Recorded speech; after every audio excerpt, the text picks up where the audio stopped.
S, வீடு, schools, hotels, store room இங்கெல்லாம் partition wall கட்டணும்னாலும் இப்போ பில்டிங் ஓனர்ஸோட first choice Renocon Rapid Wall Panels.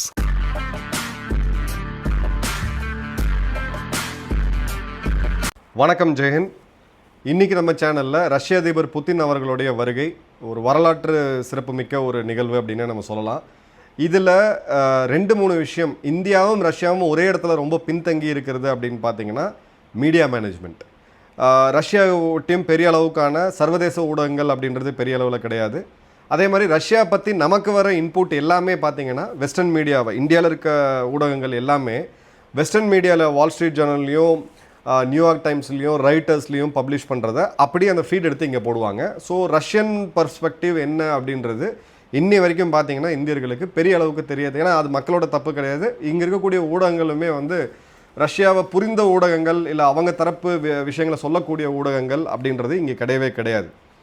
அதே மாதிரி இந்தியாவை பார்த்தீங்க அப்படின்னா இந்தியாவை பற்றி சர்வதேச அரங்கில் பேசக்கூடியது அந்த ரைட்டர்ஸாக இருக்கட்டும், இந்த ஊடகங்களில் வேலை செய்யக்கூடியவங்க அநேகம் பேர் அப்படின்னு பார்த்தீங்கன்னா பாகிஸ்தான் நாட்டை சேர்ந்தவங்களாக இருப்பாங்க. சவுத் ஏஷியா அப்படின்னு ஒரு ட்ராக் போட்டுவாங்க. தெற்கு ஆசியாவில் இந்தியாவும் வருது, பாகிஸ்தானும் வருது, பங்களாதேஷும் வருது.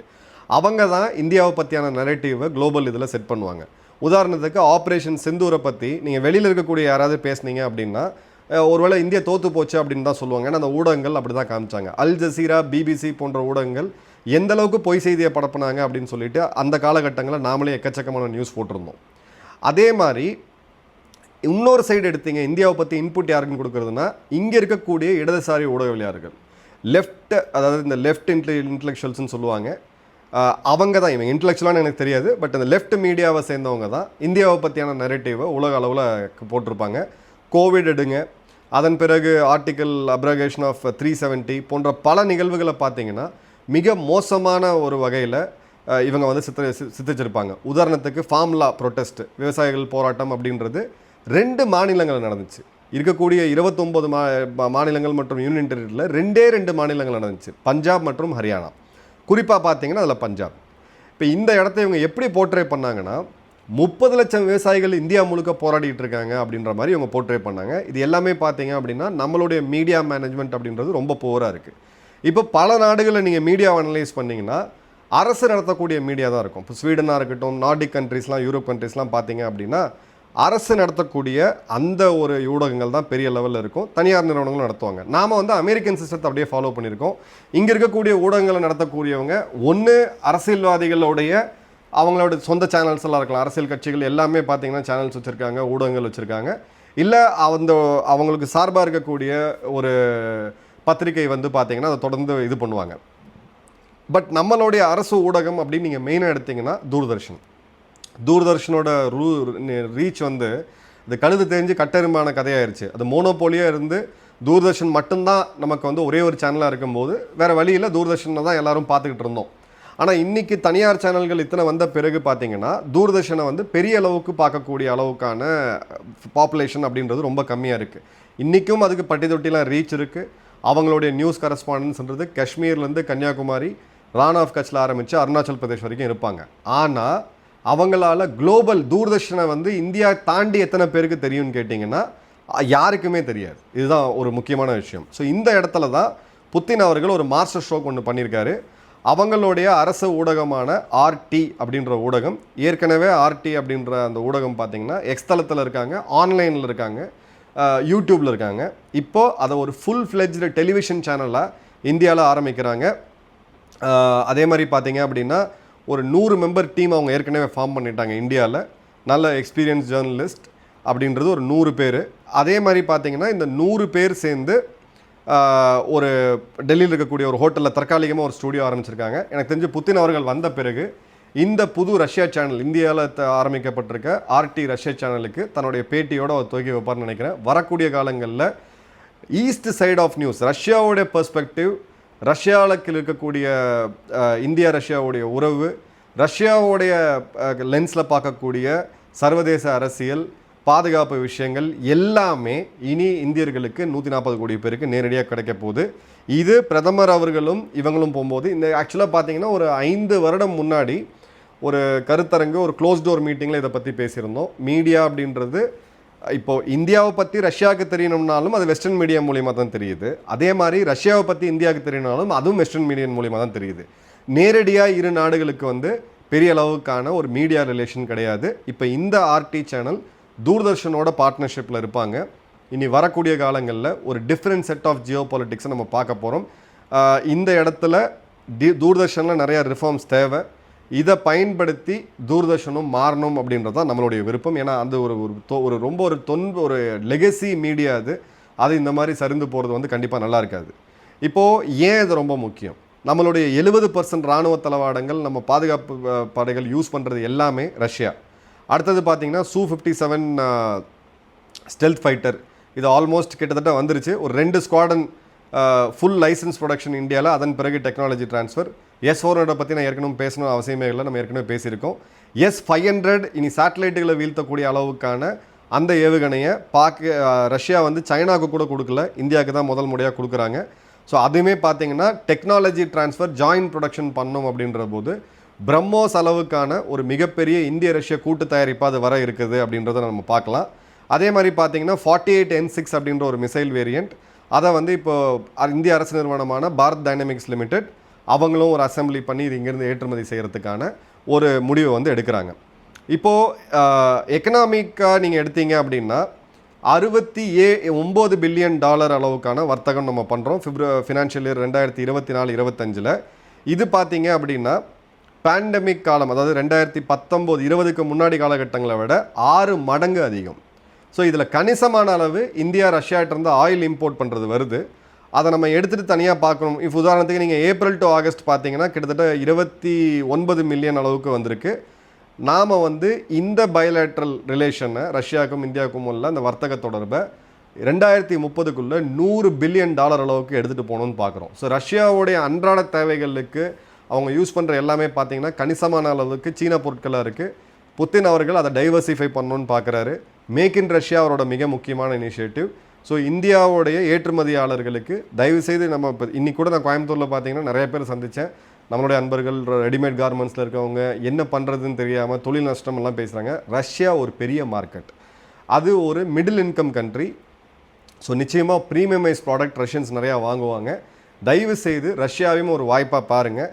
சிட்ரா போன்ற அமைப்புகள், இங்கே இருக்கக்கூடிய கோயம்புத்தூர் திருப்பூரில் இருக்கக்கூடிய அமைப்புகள் ரஷ்ய மொழி பேசக்கூடிய மாணவர்களை உருவாக்குங்க. அந்த லாங்குவேஜை நம்ம வந்து கற்றுக்கணும். அதே மாதிரி ஒரு அட்லீஸ்ட் இப்போதைக்கு ரஷ்யா மொழியில் பேசக்கூடிய சில பேரை நம்ம சென்ட்ரலைஸ்டாக ஒரு ரிசோர்ஸாக வச்சோம் அப்படின்ற போது இந்த $100 பில்லியன் அப்படின்றதுல நமக்கு ஒரு கணிசமான அளவுக்கு ஒரு பெரிய ஒரு வாய்ப்பை வந்து கொடுக்கும். அதே மாதிரி பார்த்தீங்க அப்படின்னா இன்ஜினியரிங் கூட்ஸ் அப்படின்றது ஜஸ்ட் ஒரு 12,000 கோடி அளவுக்கு இருக்குது. கிட்டத்தட்ட 50,000 கோடிக்கு அதிகமாக போகலாம். எலக்ட்ரானிக்ஸ் அப்படின்னு பார்த்தீங்கன்னா வெறும் 5,000 கோடி தான் இருக்குது. இதுக்கும் பார்த்தீங்கன்னா பெரிய அளவுக்கு ஒரு மார்க்கெட் இருக்குது. ஃபார்மா பார்த்தீங்க, மருந்து பொருட்கள் பார்த்தீங்கன்னா ஒரு 600 மில்லியன் அளவுக்கு இருக்குது. இதுக்குமே 5 மடங்கு ஆப்பர்ச்சுனிட்டி அப்படின்றது இருக்குது. இதெல்லாம் தவிர லேபர் மொபிலிட்டி அக்ரிமெண்ட், இதை பற்றி நம்ம ஏற்கனவே பேசியிருக்கோம். இந்தியாவுடைய ஐடி ப்ரொஃபஷனல்ஸ் இவங்களுக்கு ஒரு மிகப்பெரிய அக்ரிமெண்ட்டை அவங்க போட போகிறாங்க. கிட்டத்தட்ட 50,000 பேர் இந்தியாவுடைய சாஃப்ட்வேர் ப்ரொஃபஷனல்ஸ் ரஷ்யாவுக்கு போகிறதுக்கு அஃபிஷியலாக ஒரு நல்ல சேலரியில் போய் அங்கே ஒர்க் பண்ணுறதுக்கான வாய்ப்பு கிடைக்கிது. பட் ரஷ்யா மொழி கண்டிப்பாக தேவை. கொஞ்சம் கடினம் தான் கற்றுக்கிறது. ஒரு மொழியை நம்ம 2 வருஷத்தில் கற்றுக்கிறோம் அப்படின்னா இந்த மொழி ஒரு 3 வருஷத்தில் நம்ம ஈஸியாக கற்றுக்கலாம். அடுத்தது பார்த்தீங்க அப்படின்னா ரஷ்யாவிலே இப்போ லேபர் ஷார்ட்டேஜுமே இருக்குது. ப்ளூ காலர்னு சொல்லக்கூடிய லேபர் ஷார்ட்டேஜுமே இருக்குது. அதுலேயும் இந்தியாவுக்கு ஒரு பெரிய வாய்ப்பு வந்து இருக்குது அப்படின்றத பார்க்குறோம். இப்போது இந்த மாதிரியான ஒரு அப்ஜெக்டிவ் இருக்கும் பொழுது அவங்களுடைய ஊடகம் எங்கேருந்து வருது? இப்போ ஆர்டியோடைய இந்தியன் ஆப்ரேஷன்ஸோடைய ஸ்கோப் என்ன ஆர்டி இந்த புது ரஷ்ய தொலைக்காட்சி பண்ண போகுது அப்படின்னு பார்த்தீங்கன்னா, இந்த 100 மெம்பர் டீம் அப்படின்றது ரஷ்யாவுடைய குளோபல் நெட்வொர்க். அதாவது அவங்களுடைய சைனாவில் கூட இவ்வளோ பெரிய மீடியா ரஷ்யா வைக்கல, ஐரோப்பாவில் எங்கேயுமே வைக்கல, இந்தியாவை தான் அவங்க தேர்ந்தெடுத்துருக்கிறாங்க. ஸோ மீடியா பர்செப்ஷன் மேனேஜ்மெண்ட் அப்படின்றது எவ்வளோ முக்கியம் அப்படின்றது இதுலேருந்தே நம்ம பார்த்துக்கலாம். அதே மாதிரி பார்த்தீங்க அப்படின்னா அவங்களுடைய டேக்லைன் அப்படின்றது not anti western, just not western அப்படின்றது. மேற்குலகத்துக்கு எதிரானது கிடையாது, ஆனால் இது வந்து மேற்குலக ஊடகம் கிடையாது அப்படின்றது தான். ஸோ கிளியர் கட்டாக ஒரு சாலிட் மீடியா இம்பேக்டை அவங்க கொண்டு வர போகிறாங்க. ரஷ்யாவில் இருக்கக்கூடிய செய்திகள் நேரடியாக இந்தியாவுக்கும், இந்தியாவில் இருக்கக்கூடிய செய்திகள் நேரடியாக ரஷ்யாவுக்கும் வந்து கண்டிப்பாக போகும். இது பார்த்தீங்க அப்படின்னா டெய்லி ஒரு 4 ப்ரோக்ராம் பண்ணுறதா இருக்காங்க இங்கிலீஷில். நாமளும் சில இடத்துல இந்த ஊடகத்தில் நாமளும் கண்டிப்பாக போய் பேசுவோம். இந்தியாவுடைய ரெப்ரசன்டேஷன் நம்ம என்ன நினைக்கிறோம் அப்படின்றது அவங்களுக்கு தெரியணும். அதே மாதிரி பார்த்தீங்கன்னா 18 மேஜர் இந்தியன் சிட்டிஸை அவங்க டார்கெட் பண்ணுறாங்க. கிட்டத்தட்ட வந்து இந்த அடுத்த ஒரு வருடத்துக்குள்ளே ஒரு 67 கோடி மக்களை, இந்திய மக்களை அவங்க ரீச் பண்ணணும்னு நினைக்கிறாங்க. ஸோ 4 ப்ரோக்ராம் இப்போ இங்கிலீஷில் ஸ்டார்ட் பண்ண போகிறாங்க. அதன் பிறகு பார்த்தீங்கன்னா 18 மேஜர் இந்தியன் ஆப்ரேட்டர்ஸ் ஒரு இந்தியாவுடைய பாதி மக்கள் தொகையை ரீச் பண்ணணும் அப்படின்னு பார்க்குறாங்க. இவங்க இந்தியாவுடைய ஸ்டேட் ப்ராட்காஸ்டாக இருக்கக்கூடிய பிரசார் பாரதி கீழே தான் தூர்தர்ஷன், ஆல் இண்டியா ரேடியோ எல்லாமே வருது. அவங்க கூட ஒரு ஒப்பந்தம் போட போகிறாங்க. ஸோ அவங்க அங்கே இருக்கக்கூடிய நிருபர்கள் எடுக்கக்கூடிய ஃபீட்ஸு, உலகம் முழுக்க இருக்கக்கூடிய அவங்களுடைய நெட்வொர்க், அந்த வீடியோஸ், அந்த நியூஸ் எல்லாமே தூர்தர்ஷனுக்கு வரும். வைசி வர்சா தூர்தர்ஷன் பிரசார் பாரதியில் இருக்கக்கூடியதும் பார்த்திங்கன்னா அவங்களுக்கு போகும். இப்போ ஆர்டிஓடைய ரீச் என்ன அப்படின்னு பார்த்தீங்கன்னா, ஆர்டிஓடைய அரபிக் ரீச் அப்படின்றது 47 மில்லியன். அதாவது அரபு வேர்ல்டுடைய பாப்புலேஷனை கணக்கு பண்ணிங்கன்னா கிட்டத்தட்ட ஒரு 4.7 கோடி பேர் அவங்க ரீச் பண்ணியிருக்கிறாங்க. இது வந்து அல் ஜசீரா, அல் அரேபியாவை விட 5 மடங்கு ஃபேஸ்புக் ஃபாலோவர்ஸ் அதிகம். ஸோ அரேபியாவில் இருக்கக்கூடிய நியூஸை நீங்கள் வந்து அரேபிய மக்கள் அல் ஜசீரா, அல் அரேபியாவை விட ரஷ்யாவுடைய ஊடகமான ஆர்டியை ஃபாலோ பண்ணுறாங்க அப்படின்றத பார்க்குறோம். இப்போ ஆர்டி ஸ்பானிஷ் எடுத்தீங்க அப்படின்னா கிட்டத்தட்ட 18 மில்லியன் டிவி வியூஸு, கிட்டத்தட்ட 2.5 கோடி பேர் சோஷியல் மீடியாவில் ஃபாலோ பண்ணுறாங்க. இது கொஞ்சம் பழைய டேட்டா, நம்ம அந்த இதுதான் கிடச்சிது, 2018 டேட்டா. அதே மாதிரி பார்த்தீங்கன்னா 20 ப்ரெஸ் பியூரோஸ் வச்சுருக்கிறாங்க, 18 நாடுகள் குளோபலாக. இது பார்த்தீங்கன்னா ஐரோப்பாவில் பேன் பண்ணாங்க 2022 இந்த போருக்கு பிறகு. கனடா, யூகே போன்ற பல இடங்களில் பேன் பண்ணாங்க. மெட்டாவுடைய பேரண்ட் நிறுவனமான இது ஃபேஸ்புக்கோட பேரண்ட் நிறுவனமான மெட்டாவுமே பார்த்தீங்கன்னா செப்டம்பர் 2024 இவங்க பண்ணாங்க. இப்போ அவங்க அவங்களுடைய ஊடகம் எங்கே பெரிய அளவுக்கு எக்ஸ்பேண்ட் ஆகிட்டு இருக்குன்னா ஆஃப்ரிக்காவில் டெலகிராமில் ஆர்டிஓட சேனல்ஸ் இருக்குது. ரஷ்யாவுடைய Telegram channels Arabic country wise ஸ்பெசிஃபிக்காக வச்சுருக்காங்க. நாம் எடுக்கக்கூடிய பல அனாலிசிஸ், பல ஃபீடுமே பார்த்தீங்கன்னா இந்த இடங்களில் தான் நம்ம எடுத்துக்கிட்டு இருக்கோம். லாட்டின் அமெரிக்கா மற்றும் மிடில் ஈஸ்ட் அவங்க இருந்தபோது இந்தியா அவங்களுக்கு வந்து குளோபல் ப்ராக்டிசஸ் என்ன அப்படின்றது நல்லா தெரியும். குளோபல் ஊடகங்கள் எப்படி ஃபங்க்ஷன் ஆவாங்க அப்படின்றது தெரியும். அந்த ஊடகவியாளர்களுக்கு உண்டான எக்ஸ்பீரியன்ஸ், குவாலிட்டி ஜேர்னலிஸ்ட் அவங்ககிட்ட இருக்காங்க. இந்தியா கிட்ட அந்த பெரிய மாஸ் இருக்குது. ஸோ ஜேர்னலிசம் படிக்கக்கூடிய மாணவர்கள், இப்போ ஏற்கனவே இந்த துறையில் இருக்கக்கூடிய நல்ல ஜேர்னலிஸ்ட், நீங்கள் அடுத்த கட்டத்துக்கு போகணும்னு நினச்சிங்கன்னா இந்த ரஷ்ய தொலைக்காட்சியான ஆர்டியை மறந்துடாதீங்க. இப்போது ஏன் இந்த மேரேஜ், அதாவது பிரசார் பாரதியும் ஆர்டியும் ஒன்று சேரக்கூடியது அப்படின்னு பார்த்தீங்கன்னா 5 முக்கியமான விஷயங்கள்.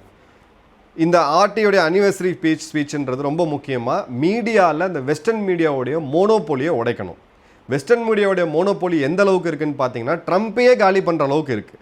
ட்விட்டர் தளத்திலிருந்து ட்ரம்ப்பை வந்து பேன் பண்ணாங்க. அந்த அளவுக்கு ஒரு ஸ்ட்ராங்காக இருக்குது. ஸோ இந்த நரேட்டிவை உடைக்கிறதுக்கு இதற்கு இணையான இன்னொரு ஊடகம் தேவை. அந்த நரேட்டிவ் வந்து பில்ட் பண்ணுறதுக்கு இது நமக்கு வந்து உதவும். அடுத்தது பார்த்தீங்க அப்படின்னா, ரஷ்யா சொல்கிறது மல்டி போலார் வேர்ல்டு, பல சக்திகளை கொண்ட நாடு தான் இந்த நாடுகளை கொண்ட உலகம் தான் இந்த உலகம் அப்படின்றது. அந்த நெரேட்டிவ் வந்து அவங்க ப்ரொமோட் பண்ணுவாங்க. அதே மாதிரி பார்த்தீங்க அப்படின்னா ரஷ்யா சென்ட்ரிக் கவரேஜ்லேருந்து இது லோக்கல் சென்ட்ரிக். இந்த தொலைக்காட்சி வெறும் ரஷ்யன் ஊடகங்கள் நியூஸ் மட்டும் வரும்னு நினைக்காதீங்க. இந்த 4 ப்ரோக்ராமில் ஒரு ப்ரோக்ராம் தான் ரஷ்யாவை பற்றி இருக்கிறதுக்கான வாய்ப்புகள் இருக்குது. இந்தியாவில் என்ன நடக்குது அப்படின்றத உலகத்துக்கு கரெக்டான முறையில் சொல்கிறதுக்கு இந்த ஊடகம் முன்னெடுக்க போகிறாங்க, முன்னெடுக்க போகிறாங்கன்றதை பார்க்குறோம். இப்போது இந்த இடத்துல பிரிக்ஸோடைய நாடுகள், பிரிக்ஸோடைய நாட்டோடைய கலாச்சாரங்கள், இப்போ ரஷ்யாவை பற்றி இந்தியர்களுக்கு என்ன தெரியும்னு கேட்டிங்கன்னா, ரொம்ப கோல்டான கண்ட்ரி, இந்தியர்களுக்கு அங்கே வேலை வாய்ப்பெல்லாம் பெரிய லெவலில் கிடையாது, ரஷ்யாவுடைய மாஃபியா அதிகம், ட்ரக்ஸ், இந்த மாதிரி தான். ரஷ்யாவுடைய சேஃப்டி எடுத்திங்கன்னா அமெரிக்காவோட, ஐரோப்பாவோட அதிகம். ரஷ்யாவுடைய குவாலிட்டி, லைஃப் குவாலிட்டி இண்டெக்ஸ் எடுத்திங்கன்னா அது வந்து பல ஐரோப்பியாவோட ரஷ்யா பார்த்திங்கன்னா ரொம்ப பெட்டராக இருக்கும். அவ்வளோ சுத்தமாக இருக்கும் சாலைகள் எல்லாமே.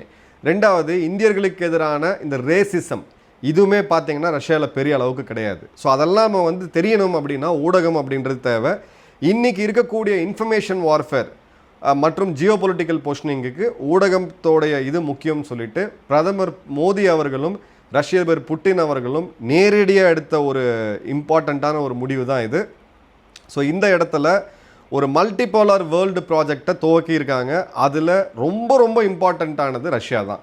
ரஷ்யாவில் எத்தனை நகரங்கள் இருக்குதுன்னு சொல்லி கூட இங்கே இருக்கக்கூடிய நம்மளுடைய பிஹெச்டி லெவல் படிக்கிறவங்க, சோஷியல் சயின்ஸ் படிக்கிறவங்களுக்கே தெரியாமல் இருக்கும். ஸோ அந்த வெஸ்டர்ன் மோனோபோலி, வெஸ்டர்ன் நரேட்டிவை பிரேக் பண்ணணும். எல்லா நாடுகளுக்கும் உண்டான செய்திகள் நமக்கு வந்து சேரணும். நம்மளுடைய செய்திகள் வெறும் வெஸ்டர்ன் மீடியாவோடைய ஃபில்டரில் மட்டும் போகக்கூடாது அப்படின்றதுக்கான ஒரு மாஸ்டர் ஸ்ட்ரோக் ஸ்டார்டிங் தான் ரஷ்யாவுடைய ஆர்டிஓடைய இந்த துவக்கம் இந்தியாவில். வரக்கூடிய காலம் அப்படின்றது ரொம்ப இன்ட்ரெஸ்டிங்காக இருக்க போகுது. என்ன நடக்குன்ற இன்னொரு டீட்டெயில் வீடியோவில் பார்ப்போம். நன்றி, வணக்கம், ஜெய்ஹிந்த்.